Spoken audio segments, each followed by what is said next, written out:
Thank you. Thank you all for coming out today and engaging with us. And I'm looking forward to engaging with all of you in the question time and such.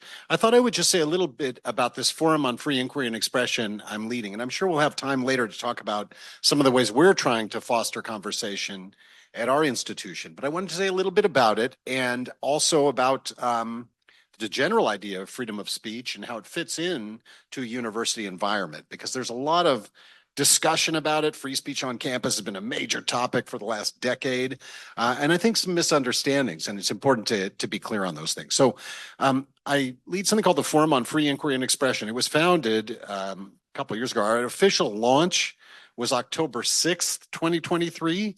So literally, as we were finishing, this attack was happening in Israel, and then all bets were off, and we had a very intense year in terms of discussions of free expression on campus, and that was obviously a good time for us to start. Our mission is to do what you're talking about, to deepen conversations in our community, but it's also to push back at the forces of illiberalism, which threaten universities and threaten academic life throughout the country. We'll come back to what those are. And also, I would add an international dimension, the same thing.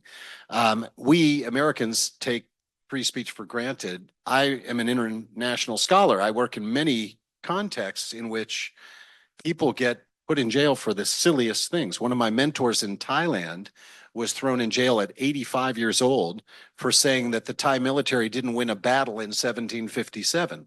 And he was accused of insulting the king, who he didn't mention, and then he's in jail. So we have a lot. It's a grave risk right now, as I don't think I have to remind anybody. In university life, in which it must be fostered, is a grave risk. And so it's really a good time to be thinking about these things. When you think about the threats to, well, let me first say free speech. What is that? And how is it different than academic freedom? Scholars of free speech tend to come up with sort of several rationales for why it's important. And one set of them, maybe embodied in our First Amendment, is that it's important for democracy, for democratic self-government. We have to be able to challenge the government. We have to be able to exchange ideas to come up with public policy. And there's a whole line of thinking about this, from John Stuart Mill, John Dewey, many others, a guy named Alexander Michaeljohn. So there's a lot of rationales about democracy. There's also a set of rationales about autonomy. It is, after all, a human demand to speak. We, unlike many other creatures, can express ourselves. We can have conversations with each other. And, when you think about free expression, for example, in the arts, a lot of times, what is that about? That's not so much about democracy. It's not about truth-telling. It's about expressing yourself. And it's very important. It's a human condition. And universities, being a place with a lot of humans, have some role there in fostering people's ability to express themselves and learn how to do it.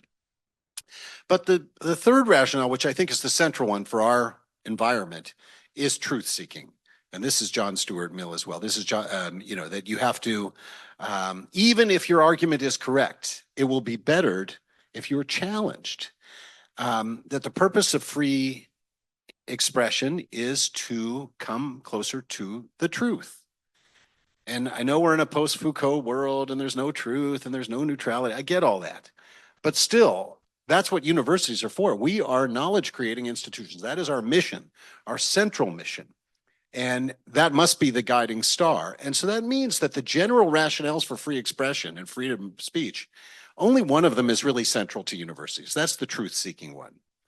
And thus and this actually gets to a way in which academic freedom, the freedom to pursue knowledge and to teach as one wants in accordance with professional norms, is different than freedom of speech. I can go on the street or go on, CNN or Fox News, if I'm a politician or something. I can lie, but you can't lie if you're a scholar.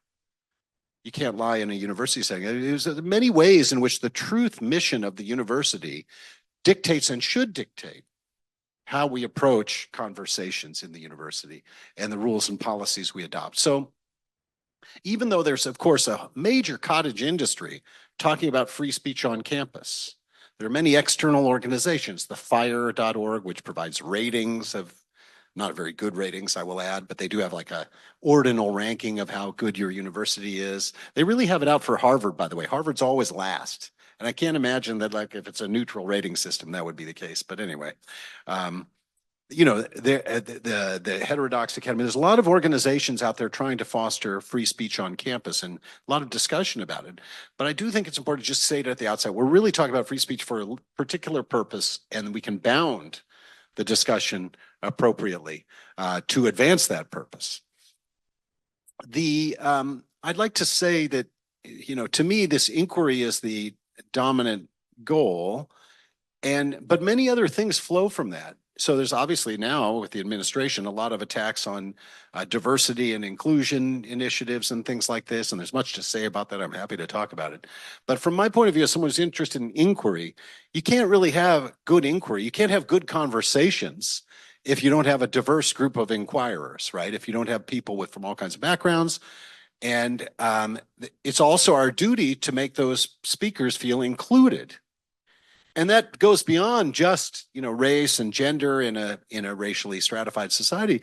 We have to get shy people part of it, should be part of the conversation too. People from the rural areas. To have a good conversation, you need everyone on campus contributing. And that's really hard to do because we all come from our different positions. We're in, it's a large bureaucratic structure, of course, and we're never going to get there, but we've got to try. And that's why I appreciated the way the dean framed what you've been trying to do here, which struck me as an attempt to try to have that conversation be a thoroughgoing one in which we can all participate. The threats to academic freedom and this world of universities, from my point of view, come from three sources. One, of course, is the state.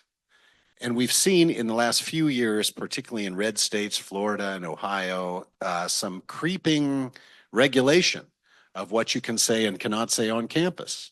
And the state is the sort of first enemy of academic freedom. That's the one which is most salient for people from most other countries. Because in most other countries, the universities are state institutions. And they, to get any autonomy at all is really hard when the state controls your funding. United States, of course, we have much more independent sources of funding. And one of those, of course, is donors. And donors are really important. Private donors are what help make our university great. But if not handled right, could also be a threat to free expression. And so, those in the, development office, I'm sure, are always working on, making sure that the donor doesn't control who gets the chair and things like that. And sometimes that requires saying no to money. And so that's another possible threat. There's also an internal threat. And this is one which I think we have seen in many campuses in recent years. The threat, whether it comes from students or faculty, but the idea that someone coming to campus, I already know I disagree with that person's idea, so they cannot show up. And I will cancel them and I will shout them down if they do, or go and insult them and such. And that's a grave threat. I talk about it quite a bit. We actually had, maybe I'll get to it, I had an event last year with me and the former Palestinian Prime Minister, Salam Fayyad, were talking, and he was actually disrupted by the SJP, the Students for Justice in Palestine, came to disrupt him. But, what I said when that happened to everyone in the room was that when you come and you disrupt a speaker because you don't like their views, you're patronizing every other person in that room. You're basically saying that this person's ideas are so poisonous and insidious that they would magically convince everyone of their view, even if it's an abhorrent view. Please respect the ears and the brains of everyone else in the room with you. And if you trust your colleagues to sort out good ideas from bad, as we must in a democracy, then you let the person speak. You don't use your own voice to shout them down. And so that requires, and I'm sure you have, and I'm sure you've wrestled with, very carefully crafted rules on protest. Protest is also part of university life. There's no reason it shouldn't be, but disruption should be disallowed. And so that requires, time, place, and manner rules and such, which is kind of an analogy from the First Amendment. The municipality of Pittsburgh can prohibit protests in the main park between the hours of 12 and 6 in the morning, as long as they do that for everybody, right? And those rules have to themselves be carefully crafted. In a university environment, there's a grave danger, particularly when we have something like the protests we had last year, that there's an overreaction. And we create time, place, and manner rules that actually restrict expression too much. One of my examples there is the University of Indiana in Bloomington, which was so upset about their encampments last year that they passed a rule that said there will be no expressive activity outdoors between the hours of midnight and 6 in the morning.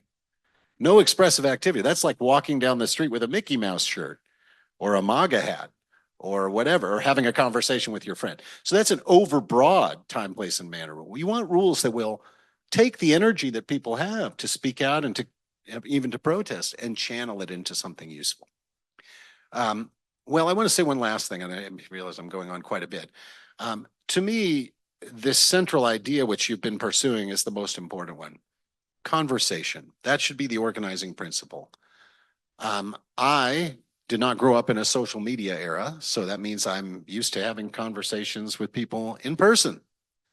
And social media is a big challenge. I certainly haven't figured it out, but I do think it lends itself to an environment in which you're yelling at each other and not conversing with each other.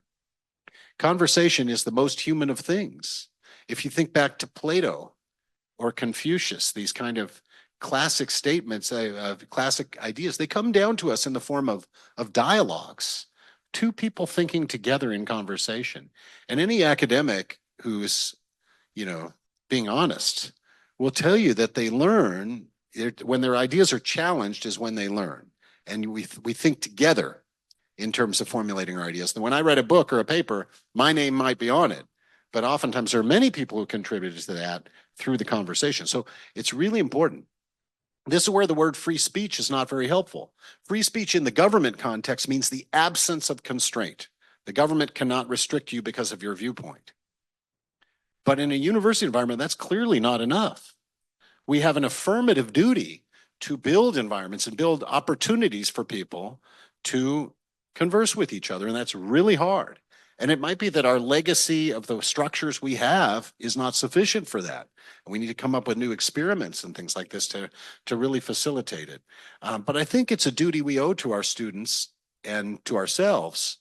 And without it, if you don't have an environment in which people are willing to challenge each other's ideas, well, we're not going to make progress on the most important problems of the day. The world's got a lot of problems, let me suggest to you. Climate change or, the inequality or, we have so many problems which universities must participate in solving. They can't be solved without universities. I think that folks, you hear some politicians sometimes say, we'll just, get rid of them. No, that can't be done. You need universities, and we can't solve them without universities. And the universities must be environments in which we have a very robust conversation, which everyone's bringing their energy to solve these problems. And that requires a lot more structure than we have. So that was a long introduction, but you got me started.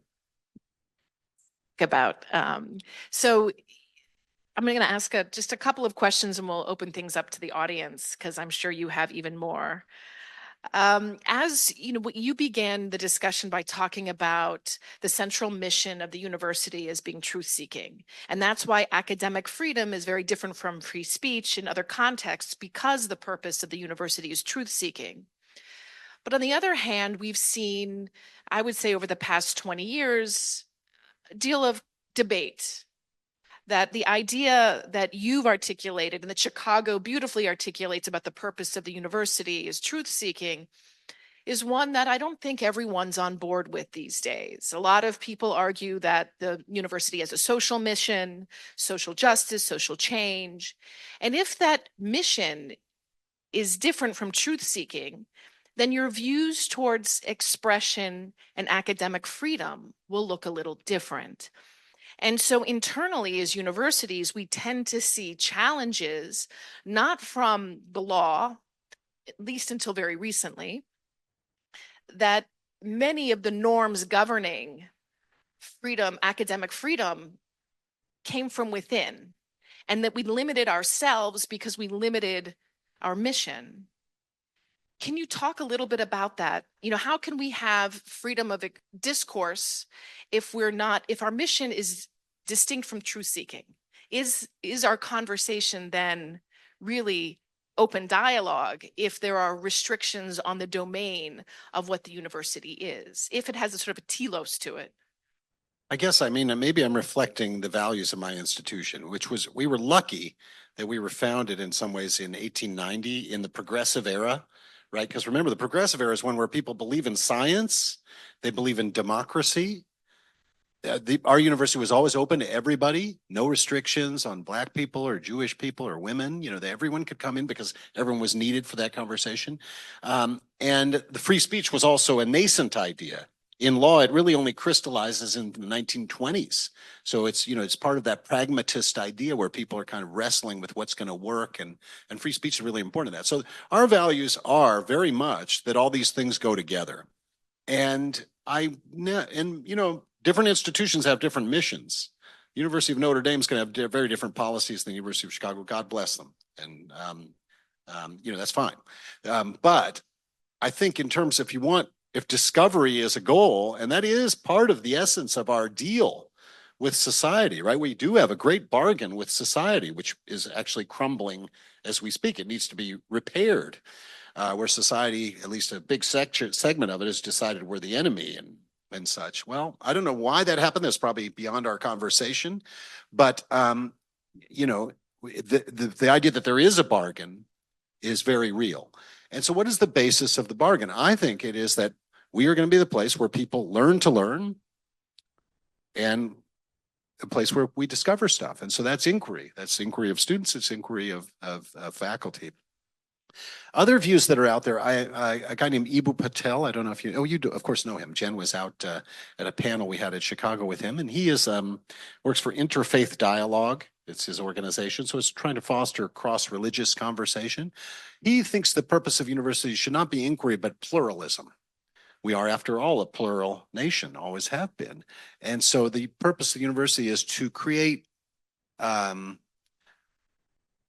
not sure I can articulate it perfectly, but the pluralism is the central overriding goal, to create people, to encourage people to live together. I reject that view. You know why? I'm from California. Many of my relatives don't have college educations and such. I think they do better in some ways on issues of race. Everyone marries everyone in California. Maybe not on gender, but they do a lot better on some of these pluralism issues than people in our elite universities, in my experience. And I know that's a controversial thing to say, but I'm not sure that we get to be the vanguard of society on pluralism. Society is doing its thing. And I just don't see why we have any great expertise in that. I repeat what I said before. To inquire means you must have a diverse group of inquirers, no question. But to make that the purpose is to, I think, put the cart before the horse, because remember, society gives us this massive benefit of tax breaks and trusts us with their kids and things like this. And, you really want to make sure that that's working for everybody. So that's my view. Open things up to the audience. My colleague Jack has a microphone if you have any questions. Thank you. My name is John Burke. I'm a Gispia grad from the 80s in the urban and regional planning program. Given your background, what advice would you give to both students and to faculty and administration in lieu of efforts by the Trump administration to execute a fully unlawful policy to arrest citizens of the United States, such as they have in the University of Columbia and other universities throughout the nation, and also using that threat as a cudgel, as an intimidation for not only individuals, but for universities to heed the line? Thank you for bringing that up. So first of all, just a slight clarification. The person who was arrested at Columbia was not an American citizen. He was a green card holder. But under our First Amendment doctrine, green card holders, and maybe there's some in the room, you have First Amendment rights too. And you have a right to protest and such. And of course, no one has a right to commit violent crimes and all that. I get it. But this was a severe breach of prior doctrine and prior law. It's extremely personal to me. One of my dear friends who has been at Princeton this year because he was living in Lebanon and that blew up. I worked with him for 15 years on constitutional democracy in the Middle East. He was outside in the region, and he was supposed to board the plane at Heathrow yesterday, and they informed him his visa had been rejected. And it wasn't a Palestine issue. They just, I don't know. We don't know. There's no due process. So that's a massive, unlawful is exactly the word. Unconstitutional, unlawful. We're really in dark territory. I just saw on my phone that they're proposing getting rid of the federal courts. So this is serious. If I might be allowed a personal comment, it's a little bit outside the scope of this conversation. There's going to be a point where we all have to go to the street, I think, because this is really, they're going very fast. I'll go outside of that personal point. What should universities do about this? The Calvin report at the University of Chicago says universities should generally keep their mouth shut on social and political issues. We didn't have a statement saying we stand with Ukraine. We didn't have a statement that says we're sorry for either Israel or Palestine last year, even though we were demanded to make speech acts about both sides. And it's just not our policy for 120 years. So we had a good reason for not doing that. The Calvin report has an exceptions clause. It says that in instances in which the community of free inquiry is itself under threat, not only can the university speak, it must speak out. And I think we're clearly at that point. We can't function as a university if any of our students or faculty with green cards can be plucked up on the basis of their inquiry or their free speech. So we're here. It's happened very, very fast. What can universities do? Well, first of all, I'm not an administrator, and I know with what happened to my friend who was at Princeton, the university will retain counsel, but because it's so unlawful and no process was followed, it's going to take a long time.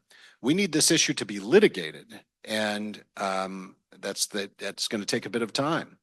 If I was a university leader, I would have a policy that said, okay, if ICE shows up or whatever it is, you need a warrant, because apparently Columbia made the terrible error of telling the people where he lived without a warrant. So a warrant, of course, requires a judicial authorization in advance. It requires the commission of a crime. That's the kind of minimal step I would take. But at the end of the day, as the dean of Columbia Journalism School said, there's little we can do to protect you directly. But I have to say that the implication of that really troubles me, because I don't want to tell my colleagues to be careful. I don't want to tell my colleagues to, and so to me, what it means for me as an American citizen who can't be deported is I feel a personal duty to speak up and fight that. Very important issue for inquiry. Follow up on that very briefly. You raised the issue of institutional neutrality. And I just want to, talk about that for a second, because it's a really important issue when we talk about academic freedom. That the issue of institutional neutrality, of course, doesn't just apply to universities, but that's where we see that concept live and breathe. And the University of Chicago has been exceptional in that regard, where you don't expect your chancellor, your president, or your deans to issue political statements. And it also prevents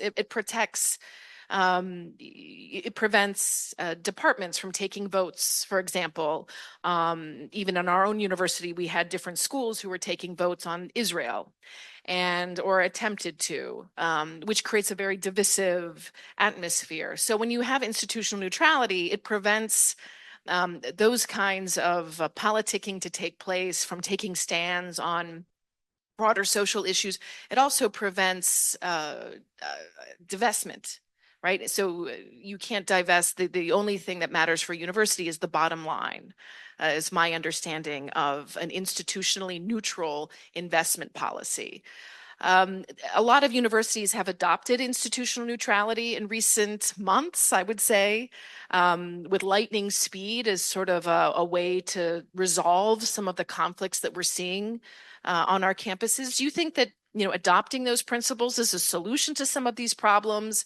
Can you just say we adopt institutional neutrality without embedding that in broader cultural norms, right, within an institution, that you can't just take a policy and as we say, institutionally transplant it from one context to the next without the underlying social norms and expectations that we all expect that, our institution isn't going to take political stands on things? Boy, that's such a great and important question. So I want to talk about institutional neutrality and then the specific context of divestment. So I have 3 degrees from the University of California at Berkeley, which has welcomes in statements, particularly by departments on all kinds, not on all kinds of issues. Essentially, there's 2 things which departments feel that are take majority votes to adopt positions on. And that's race in America, Black Lives Matter, and Israel. Those are the only 2 issues. And, I feel very differently about those 2 things. And even the ability, one is about us, our country. The other is about a war that's 6,000 miles away, which is frankly unsolvable. But I know that's going to lead us to a lot of other conversations. Now, the policy of my university since 1899 has been that we don't speak up about anything because we don't conceive of the university as an entity capable of speaking up. As one of our presidents said, a university is not a political party. It's not a social club. It's not, a lobbying group. It is a community of scholars. That's all it is. And of course, if all the members of the English department want to get together and write something, they can do that. Communities of scholars, we can act as groups. But we wouldn't let the departmental machinery be captured for that purpose. And I think it's really important. I think about it from a constitutional perspective. In a diverse democracy like we live in, we have certain things which the Constitution takes off the table. And the reason it does so is because it facilitates politics. And I'll give a very specific example. The Constitution says we cannot have a national religion.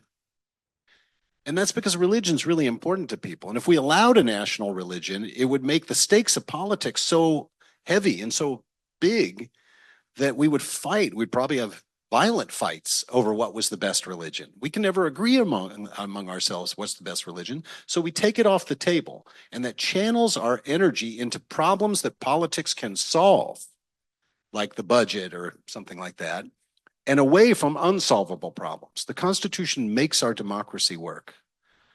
Now, what's the analogy to the university is if you put the university president's voice up there for lobbying by whoever's the loudest or whoever thinks that their particular issue is the existential one, it unleashes a massive amount of lobbying effort and frankly, wasted effort.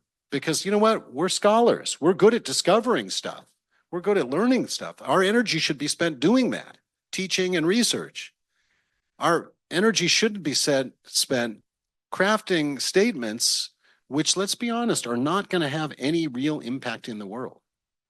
Even the Black Lives Matter statements, there are studies, and I haven't totally up on the literature, but the companies that adopted those actually did less in terms of their practices. So they were these symbolic sort of virtue signals. Taking those off the table is a very good thing.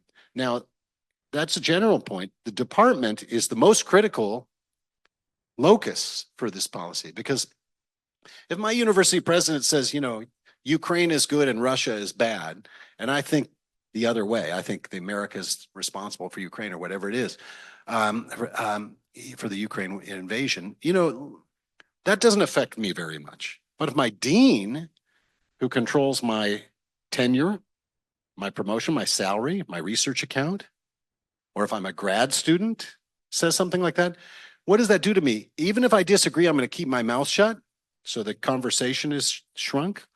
And it even disincentivizes me to inquire, to learn about it. The Middle East problem, it's a complicated thing. There's a lot of history there. And it's not easily captured in a one sentence, one paragraph, or one page statement. We should be encouraging learning about it. We shouldn't be trying to condense it into statements that end up doing no good. So I'm a strong proponent of that. I happen to have lost the battle at the University of California. I did intervene, but I do think departments should really think twice before doing that. Again, scholars can do whatever they want as groups, but not departments. Now, what about divestment? It's slightly different when it comes to investment. And that is because whatever the university investment policy is, it doesn't actually affect my incentive to inquire or research. Also, of course, there's no neutral investment policy. You're invested in Coke or Pepsi or whatever it is. And so it's not clear that there is a useful, platonically neutral position. Even bottom line returns. I mean, at the end of the day, what we do is we have, and I'm sure you do too, technocratic investment managers who manage the endowment for maximum returns, maybe subject to a couple of constraints. But I feel a little bit differently. I don't feel as strongly about that because I don't think it goes to inquiry. It is true, though, that if we were to open up investment policy to the faculty senate, for example, I'm not sure you would want that, but if you were, we'd spend a ton of time arguing in the faculty senate about the equivalent of Coke versus Pepsi, and we're never going to get it right. There's at least 4 or 5 genocides going on in the world today. And you're not going to get equal attention to all of them. You're going to spend a lot of time talking about them, and it's not going to make a difference in the real world, I'm sorry to say. So that's my view on it, but it's less principled than my general stand against statements. Yeah. I was having a debate with a colleague today about the value of open letters, which is a whole nother discussion. But before throwing back things to the audience, I think one of the points that you didn't raise about statements, when the institutions, whether it's, department chair or your chancellor makes a statement on an issue, what it does, it seems to me, is it really devalues the expertise of the faculty or the students, right? So if I remember the days after October 7th, a lot of people came to me and said, our chancellor needs to condemn Hamas. And I said, well, I love my chancellor and I think she does really valuable work, but she's probably not the person I go to for insights on foreign policy. That's just not her role. And why should we as a community look to this person who is to lead all of us to make statements? Why aren't we look to our colleagues, our faculty who are, engaged in research on this topic, that when you have those statements come from above, you mentioned that the silencing effect that it has, but it also, to me, inherently devalues the nature of the expertise that you have on campus, including students. Pitt was an actual, great model. Actually, you and your colleague got together and you were on YouTube, and you had dialogues. And, we were all looking to that because not every campus has the personnel to do that and the personnel with the right inclination to do that. And so Dartmouth, also a few schools were doing really good work here in exactly the way you describe. No one elects, you don't get to be a university president because you're a moral leader. And so why should you act like one?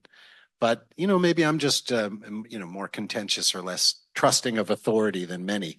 But I do think, again, what is the distinct thing about university, as you just said? It's learning and inquiry and teaching. So that's what we have to maximize. And it's a much better approach. Yeah. Hold on one second. And if you could introduce yourself, state your name and introduce yourself. I'm Mary Ann Steiner. I'm a research associate looking at learning in informal environments here at Pitt. So I've been thinking a lot about the community and sort of how we had a big discussion on Friday about how there's so many different kinds of entities at Pitt with very different learning goals and very different reasons for being here. And then we also sit in the middle of a community. And I was wondering, at your institution, how do you guys present yourself to the community? What ways does the community come in and benefit from this progressive era kind of mentality? Well, I'm no expert in this. The University of Chicago, of course, is in the south side of Chicago, and it never left the south side of Chicago. Chicago must be the most segregated city in America. It's awful, and we know why that happened. It was law, it was racist policies, and so it wasn't a choice. And university even at the founding, it doesn't really talk much about the community. I think back then there wasn't much of a urban environment around it, but now there really is. And we have some bad history. In the 50s and 60s, we participated in the urban renewal stuff, which was just basically taking private property, mainly from Black people, and then, repurposing it and such, from poor people, certainly. And so I guess, we've tried to reframe that relationship. I know when I do just in my little corner of it, I'm pretty committed to things in the community. It's an extremely vibrant community with an amazing history of activism and speaking out.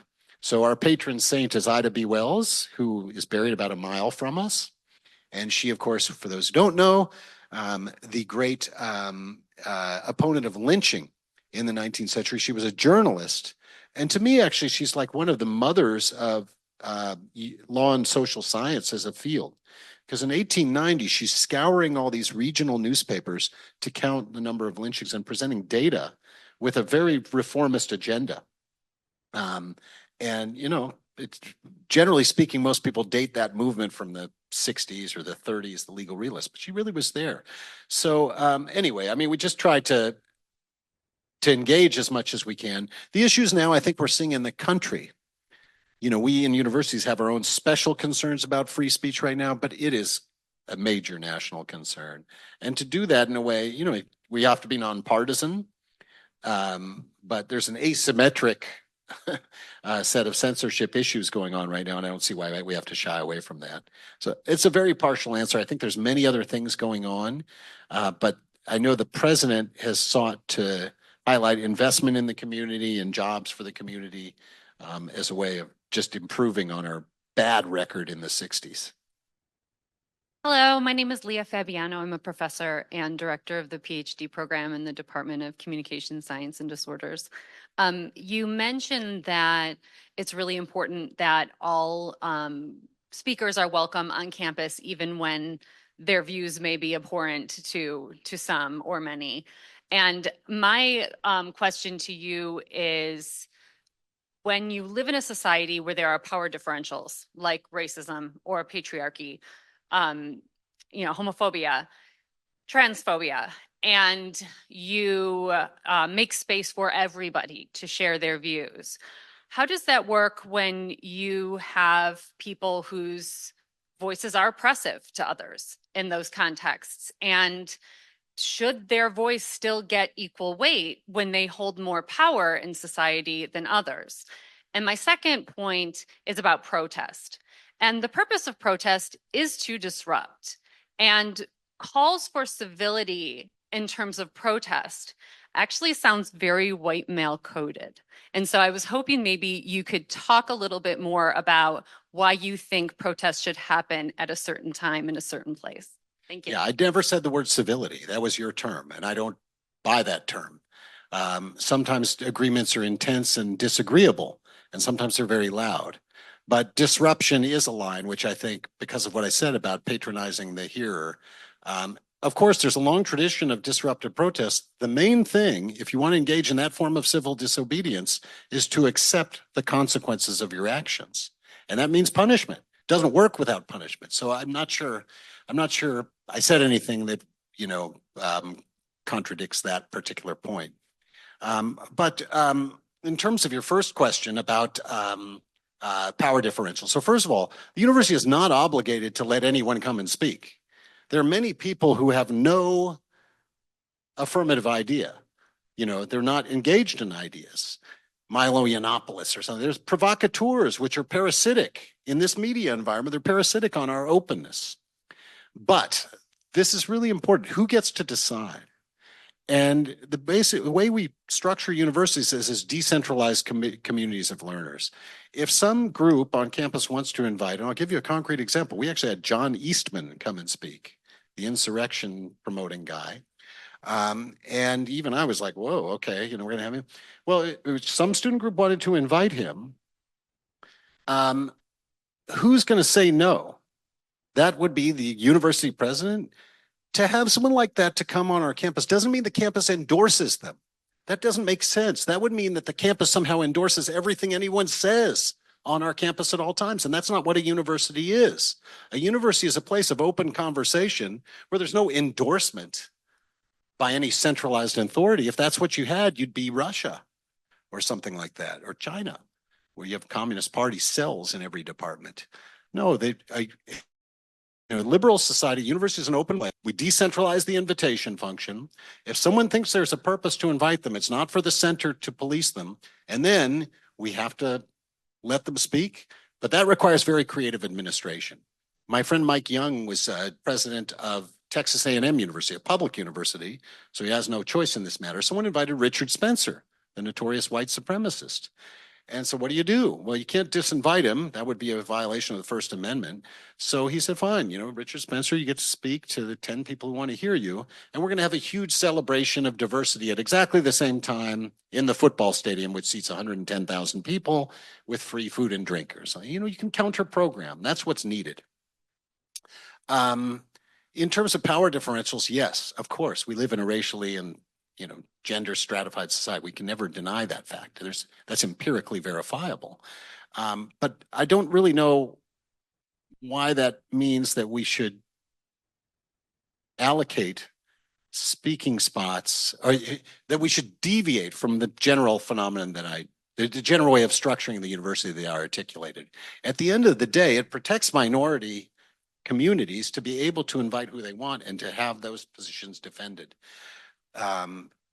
Free speech is for minorities. Let's not forget. It's gotten coded as right wing in the last few years. That's not the history of free speech in this country. Free speech, Ida B. Wells, and it's the gay rights movement, and that's where we made progress. And I think, oddly, we might be coming back to that recognition in light of this administration, which is not very concerned with free speech. By the way. Yeah, and just to add to that,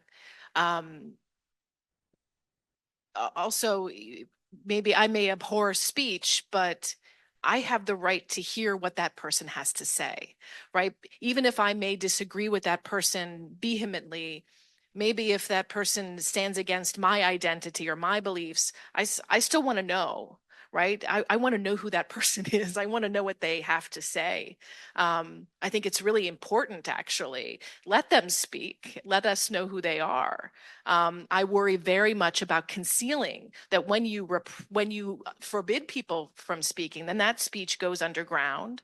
On our campus, we've just had SJP banned, right? Which worries me quite a lot.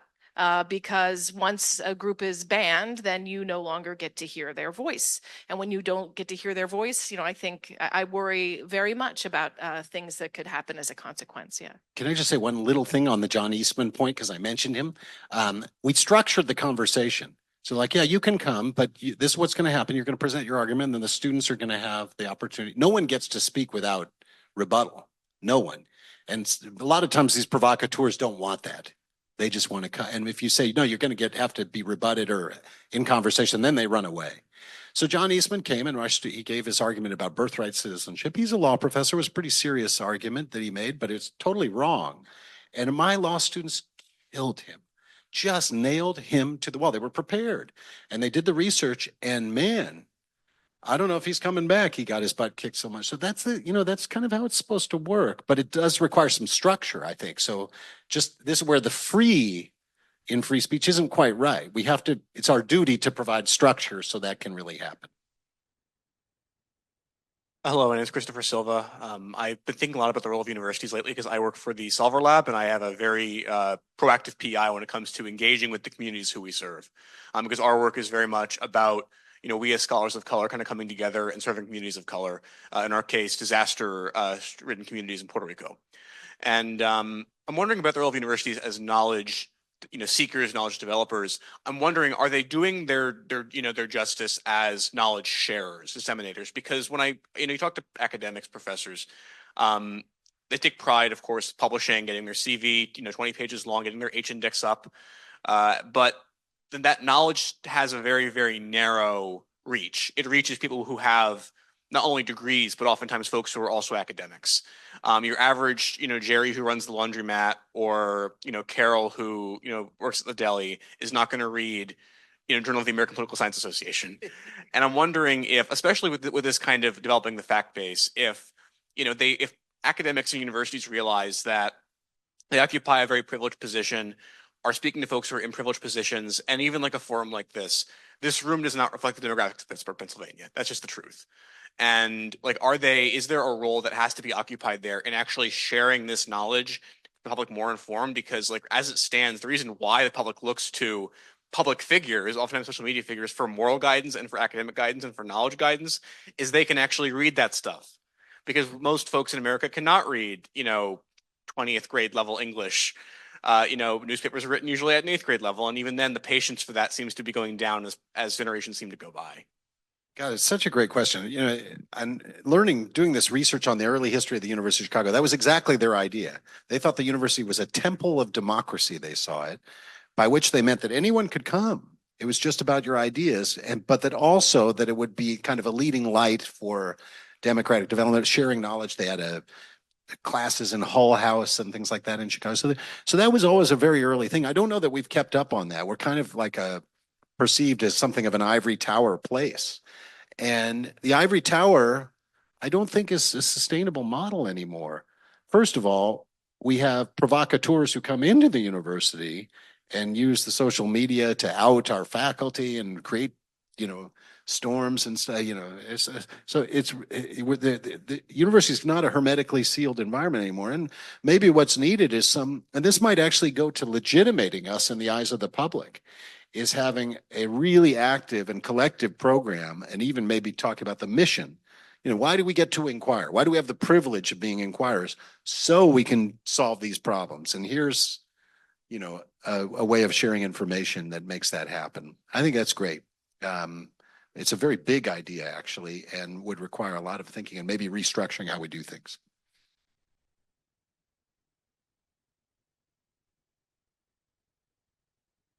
Appreciate your thoughts, and certainly I think there's a lot that I reflect on that sometimes I struggle, particularly with the concept of institutional neutrality. I'm wondering how you can talk about how to reconcile that sort of concept of institutional neutrality with the enduring legacy of systemic oppression, particularly in the day and age where there are very significant attacks on diversity, equity, and inclusion in academic and government institutions. Like, what does it mean to be neutral in the face of that? And then I also think on top of that, we talked about the idea of institutions being placed for truth seeking. Again, what does it mean to be an institution focused on truth seeking in the face of so much propaganda, misinformation, disinformation? Again, what does it mean to be neutral in the face of all of that? Neutral is not a good word. It was a good word in 1967 when they adopted it. Michel Foucault's first book is probably a couple years after. No one likes the word neutrality anymore. But I like the idea. I sometimes say you could call it schmootrality, whatever you want to call it. Keep the university voice off the table on issues of public policy. Now that goes directly to what the issues you're raising. And in terms of our legacies of racial oppression and gender hierarchy, all these things, we make progress on those things by action, by doing things, by research that, by the way, research that doesn't presume the goals. I actually have a piece where I worry a little bit about some disciplines where they would maybe hide results that aren't beneficial politically. Nature magazine had an editorial where it said it had the right to do this, to suppress research if they thought it would hurt a relevant population in their view. I think that's really dangerous because that is to violate, inquiry. The legacies of racial oppression, particularly, I'm just speaking as someone who lives in Chicago, are so evident through the normal tools of social science. They're so well documented that we don't have to deviate from those tools to make progress on them. And so we advance, we fight those with good research that's airtight, and we fight those with internal structures in the university that also deal with legacies of oppression. But that's very different than having the university president come out and make statements left or right. Because if you think about it, given the pluralism in our society and the number of groups with legitimate beef. The university president, I sometimes say, would spend all their time locked in the basement issuing bland statements for different people, but not doing the job of fostering that actual research. So I appreciate the question. What was the second question though, did you ask? I can't remember. Oh, yeah.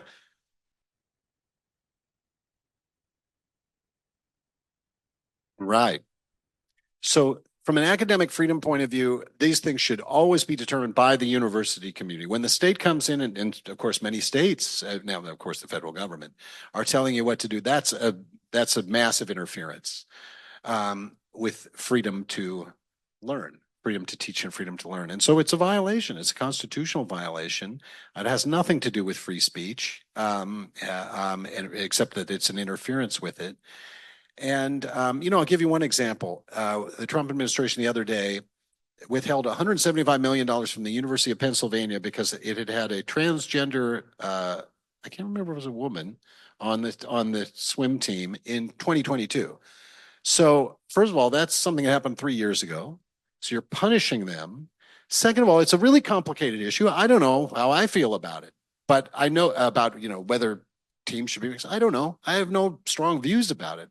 I do know I don't want transgender people to be singled out. They're the most marginalized people in the society right now. So the idea that the administration is going to come and say, we have figured this out, we have a right policy on it, and we're going to coerce you into doing it, is a grave violation and a grave threat. And at some point, some university, or maybe all of us, have to get together and say, no, we don't want your federal money. Public, you want your cancer research? Even Elon Musk, I hope it never happens. He might get cancer. He needs cancer research. And, you want that? Shape these people up, because they're also violating the law. All of those things are violations of the Administrative Procedures Act. That's what I was referring to before, saying someone's going to have to litigate, but it's going to be a huge hit. I wrote a little piece that did not get picked up in the Chronicle of Higher Education called Red Lines.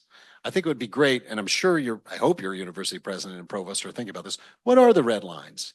If they come and say you have to ban the Black Studies Department, for example, to me, that's a red line. You don't get to tell us how to do this. We decide this. If they go to you and say you have to fire this professor because of their tweet, no, that's a red line.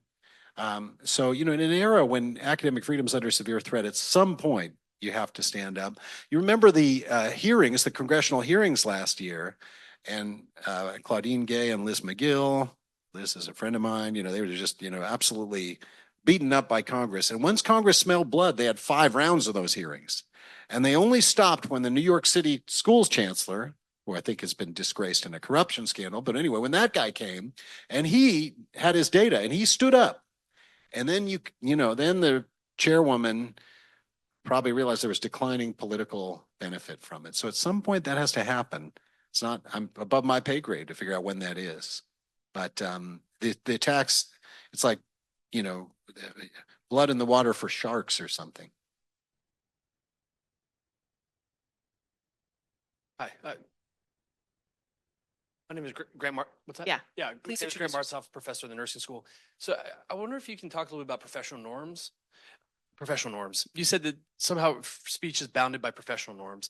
You can imagine scenarios under which a profession is so captured by one method or point of view, or, for example, that the professional norms are funding comes before ideas, right? So it's the funding is the end. It's not the means by which you find truth.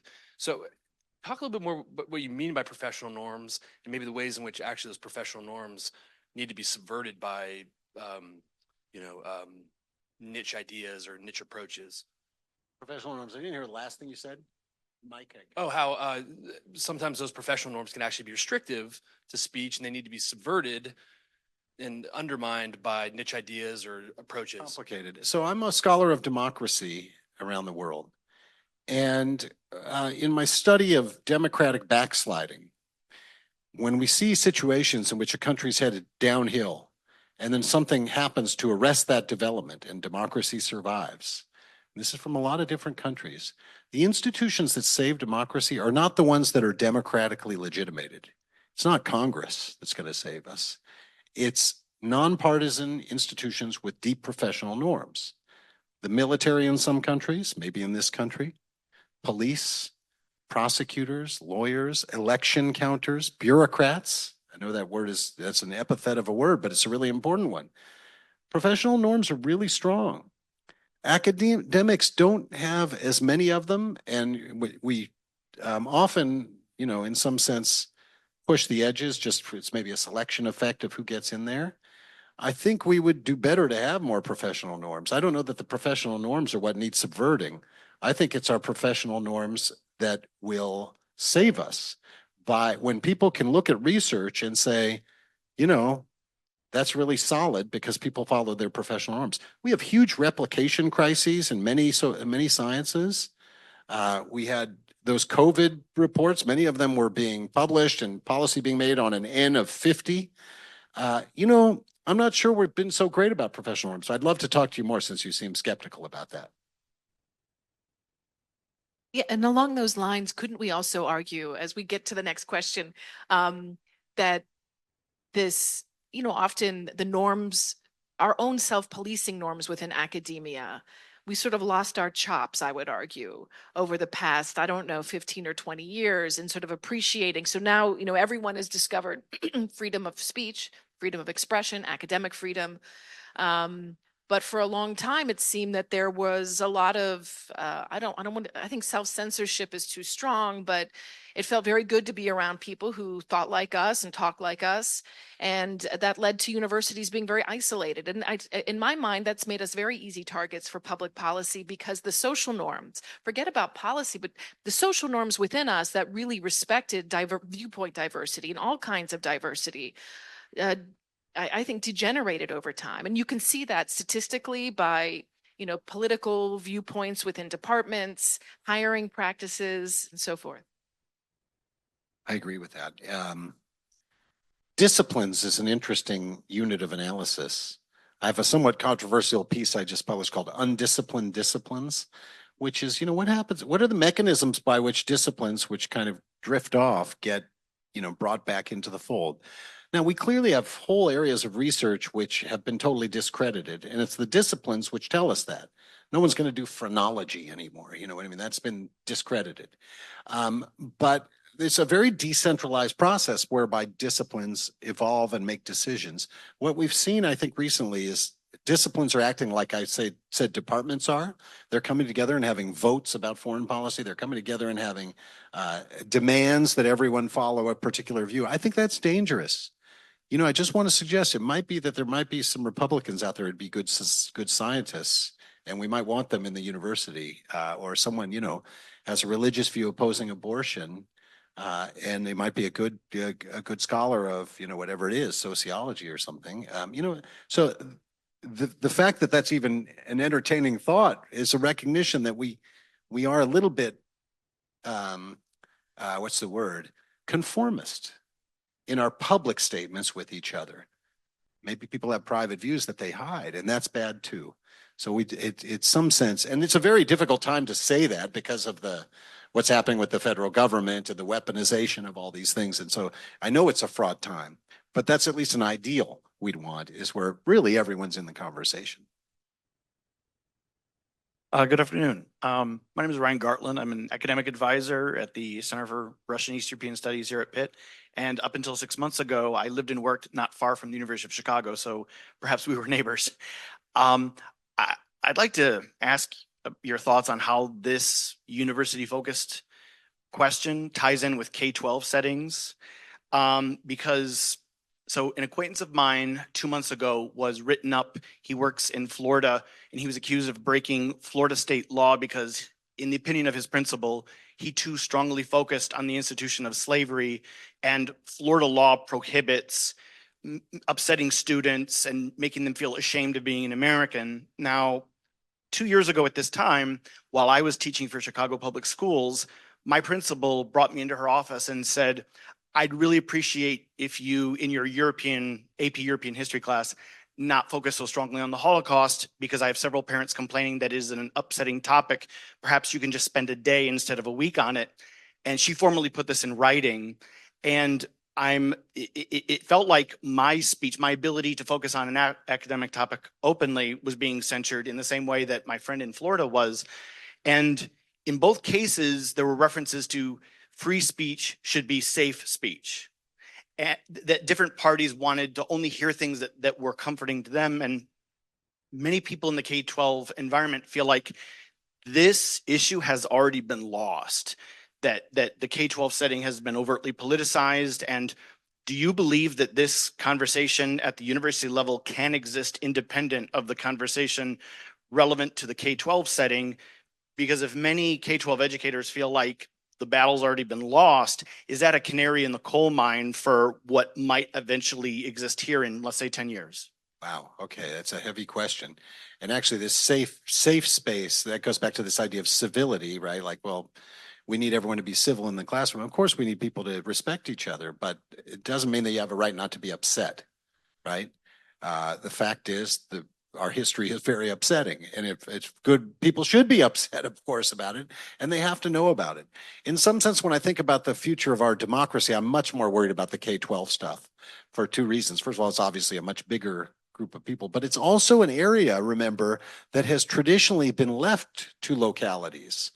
And there's a lot more parental control and such. It's not a professional setting where you have professional administrators, professional faculty that are running it in the same way.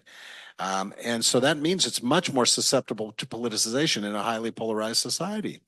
Now, I do think they're separate, though. We have a lab school founded by John Dewey at the University of Chicago. And don't quote me on it. They're not that great either. Oh, okay. Well, there you go. Well, no, they're not. And so we have to work on that. And I don't think we've paid much attention to it, but to try to think about these principles adapted for that context. And I've had a number of schools approach me about this. I think there's some interesting experiments at some of the elite private schools, but the fact is most kids are educated in public schools. I want to say on the issue of actual American history that I think universities can help, because if your public school is not teaching actual American history, universities can make public knowledge available in the way you said. And we can reach over these local governments. Everyone's on the internet.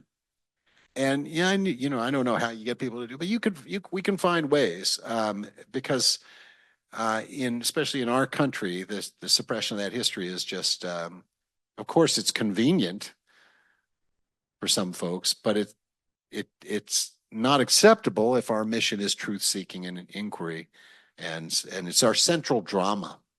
I sometimes use this in talking about constitutional problems, like South Africa's writing its constitution that's apartheid, or Burundi. I could go down a list of countries. Each country, when they're writing a constitution, has a central drama, and the slavery and its legacy is our central drama, and so we can't avoid it. We have a question here, but after this question, I would love to open things up to students, because I haven't heard from the students, and they're smarter than all of us here. So yeah, go ahead.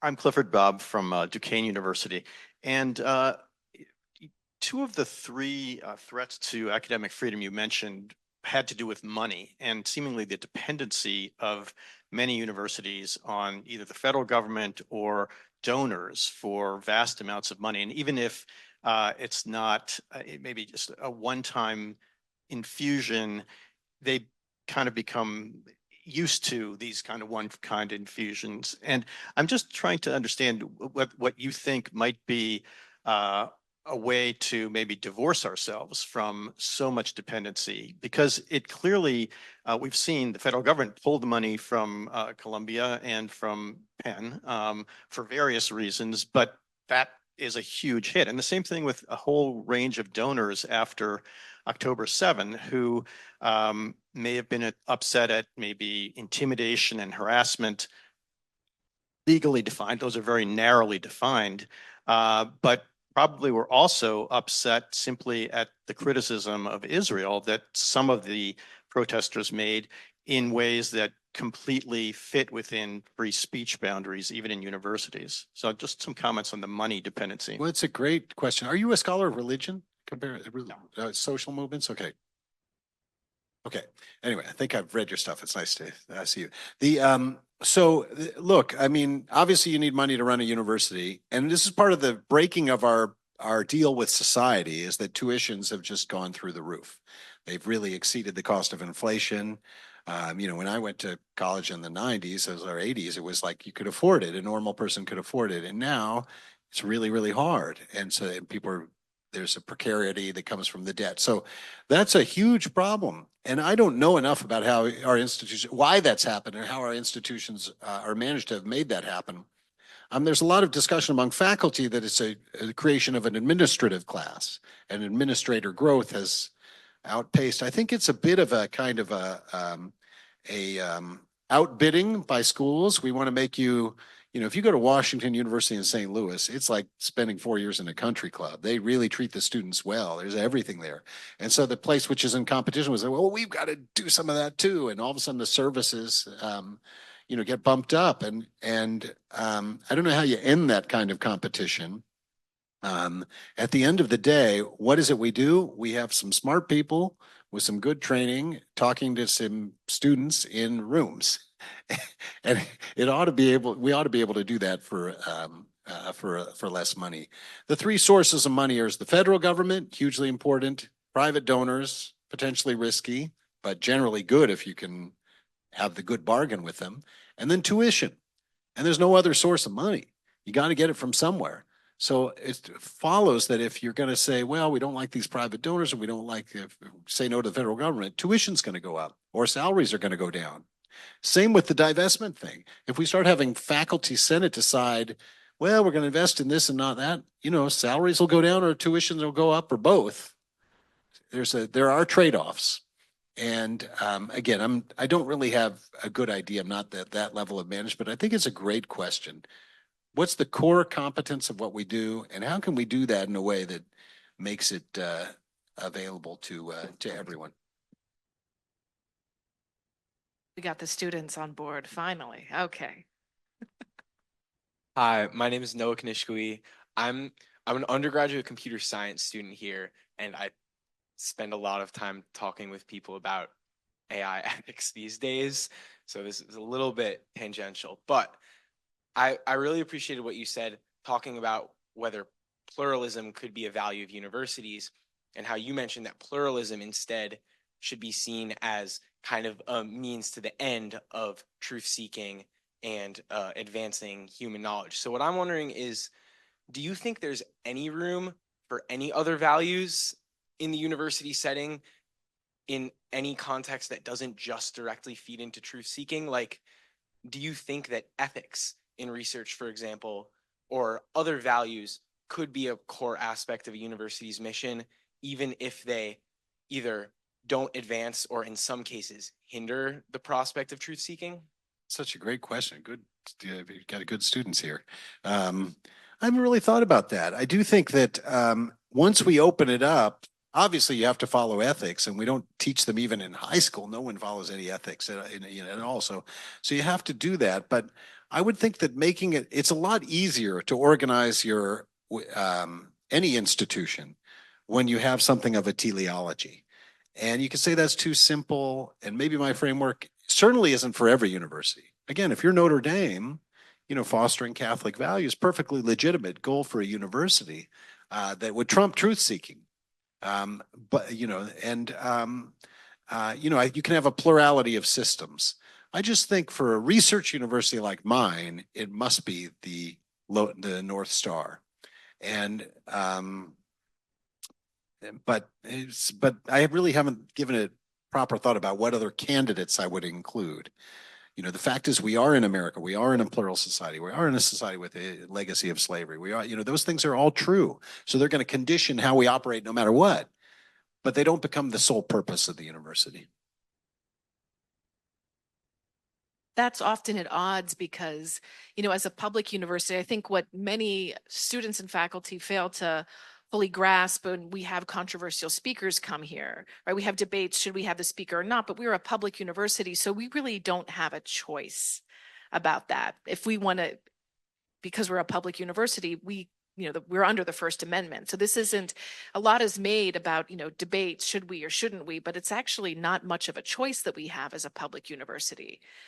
And private universities also can select their own missions based on their visions, but yet still they're tempered by the First Amendment as well, right? I mean, if they accept federal funding, then that's how, the Trump administration wiggles its way into Columbia University, for example. At least that's the way they think that they can.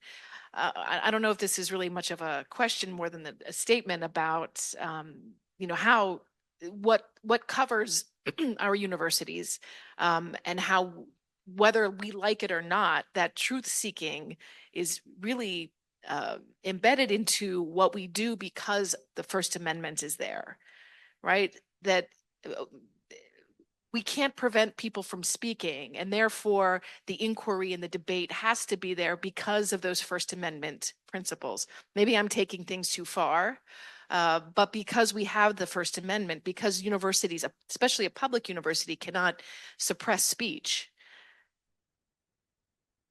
therefore, those kinds of debates are part and parcel of whether the university articulates that truth seeking is part of its mission or not. It's kind of embedded. It can't run away from it because of the First Amendment. I wonder, I mean, the idea of academic freedom originates in Germany in the early 19th century.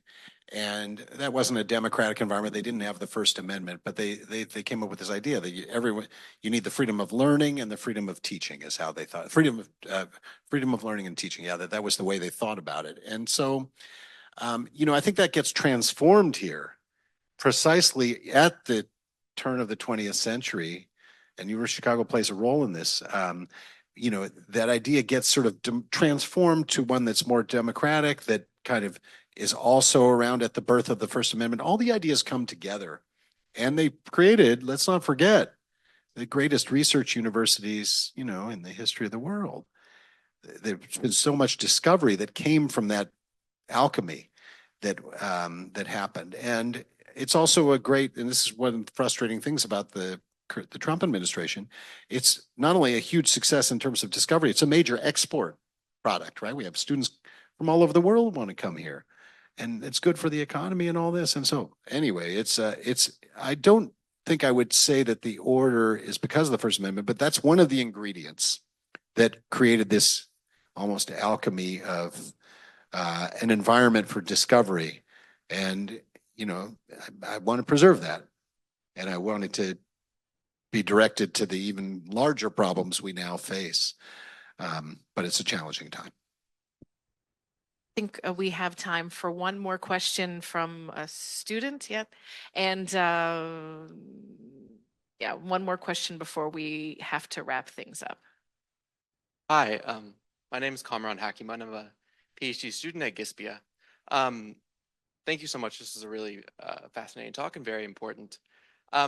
You mentioned whether Pitt or other schools have a red line, essentially the point at which they would say that, I suppose in this case, their truth-seeking mission was imperiled. And I think that in the example you gave, it was private, or at least it sounded like it was private. Oh, it sounded like it was private. But I wonder if you think in terms of a coordinating device, if it's important for universities to broadcast to the public what their red line is and why they make it. And also whether you think each university should independently do it, or if that should be a coordinated process. That way you kind of solve this coordination problem of each university isn't separately trying to resist different actions, and it can be double-edged, like either pressure from the government from above or from below, kind of solving both issues. So yeah, so dictatorship and war, again, I've studied a lot of authoritarian contexts, and it always works by discoordinating the opposition, and the fact is figuring out which opposition figure is going to run or whatever, picking off groups one at a time always is how authoritarianism is sustained. So coordination and collective action is critical. We do have these various associations, Association of Colleges and Trustees, and various things in Washington. I don't know them all. There's a lot of acronyms, and you would think that they would be devices for all the presidents to come together. And ideally, I think it's not just ideally, I think it's necessary. There was a lot of criticism of the Columbia president for folding, but I'm not sure I would have done anything differently. Probably a lot of the things that they were doing, remember, it's a huge political win for the Trump administration. That's what they wanted. They're performers. They don't actually care about anti-Semitism. They don't care about what's actually going on in these campuses. They just want to win to show that they beat up a Ivy League institution. And so she gave them that. But the things that she changed, I don't know that any of, haven't gone through the whole list, but some of them seem to me perfectly reasonable. I don't know why people should wear masks on campus. Protesters don't have a right, again, civil disobedience. That tradition of protesting says you suffer the consequences. You don't try to hide. And the disciplinary process, I have no idea. What worried me is when she, at their behest, put the Department of Middle Eastern Studies into receivership. And again, those of us who are in departments know this happens from time to time. Sometimes it's necessary. You don't have anyone who's got a good leader of the department. Sometimes it's going off the rails. So I think the test there is this deputy provost going to actually do anything, or are they going to retain their academic freedom? But the big point being that, it's easy for us to Monday morning quarterback say, you should have stood up. I'm not sure that's absolutely right, but I do think there are things they could have demanded. I gave examples where I think the only right answer would be no. That is a red line. So I completely agree. I wish all the Ivy League presidents would get together and say, don't ask us to do this because we're not going to do it. Next thing that's going to happen, the Trump administration is going to go to exactly that. And then goodbye. And then we're autonomous. But it's easy, again, for me to say this. I'm a tenured professor. I'm not going to be the one whose job gets lost. I might lose some salary. Some of you are graduate students. Some of you are staff people. It's your jobs that are going to be cut if the university budget gets cut by 20%. I just want, again, there's no free lunch. We have to be really clear-eyed about everything that's at stake with these, with resistance to what's going on and who's going to pay the price. So on that cheery note, Tom, it's I think doing the work that you do is never popular. And if you do the work of academic freedom and expression well, you make everyone unhappy. And just really grateful that you've taken the time to be with us here and visited us here in Pittsburgh. And I want to thank my staff, Jack and Grace and Monica and Matt, everyone who's joined us today for this wonderful discussion. And thanks again to Dean Slaughterback for the kind introduction. And thank you so much for being here. I think this was such a timely discussion. I think in the years that I've been running the center, I've never seen such an engaged audience on a topic that is so important for us right now. So thank you again, Tom. And I know you'll be around for a few minutes to talk to people afterwards.